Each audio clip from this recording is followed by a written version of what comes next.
Hello students, welcome to the class. I am Sharmili Patel, Assistant Professor at Department of Statistics, Rajarshi Chhatrapati Shahu College, Kolhapur. So students, in last few lecture we have already discussed about causes of variations and control charts. So in today's lecture we are going to see advantages of control charts and purpose of control charts, as well as we will see the types of control chart in this lecture. So the purpose and advantages of control charts are: a control chart indicates whether the process is in control or out of control. A control chart determines process variability and detects unusual variations taking place in process. A control chart also ensures the product quality level. Control chart warns in time, and if the process is rectified at that time, scrap or percentage rejection can be reduced. It also provides information about the selection of process and setting of tolerance limits.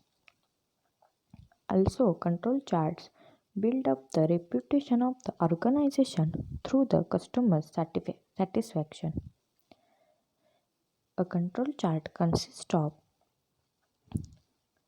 point representing a statistics that are mean, range, or proportion of the measurement of quality characteristic in a sample taken from process at different times.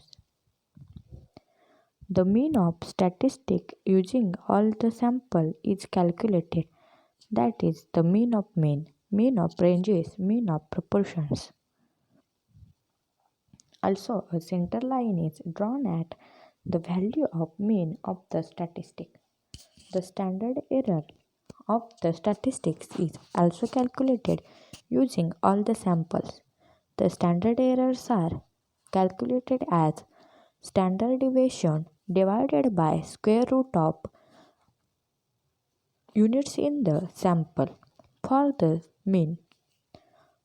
Upper and lower control limits, sometimes called as natural process limit, that indicates the threshold at which the process output is considered statistically unlikely, are drawn typically at 3 standard units from center line.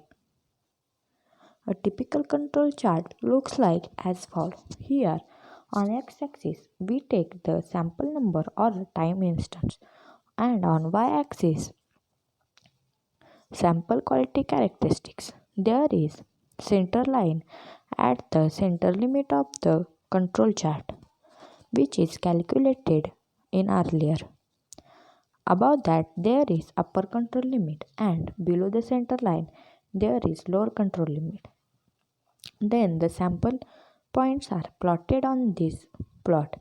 If the sample points falls outside the control limits that are upper control limit or the lower control limit, then the process is said to be out of control at that time. Here we will see the types of control charts. The control charts are mainly for variables and attributes. They can be called as variable control charts and attribute control charts. Variable control charts are of three types.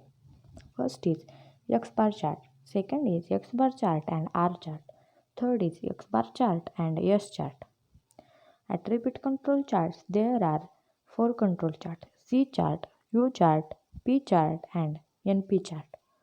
So students, this was all about today's lecture. Thank you.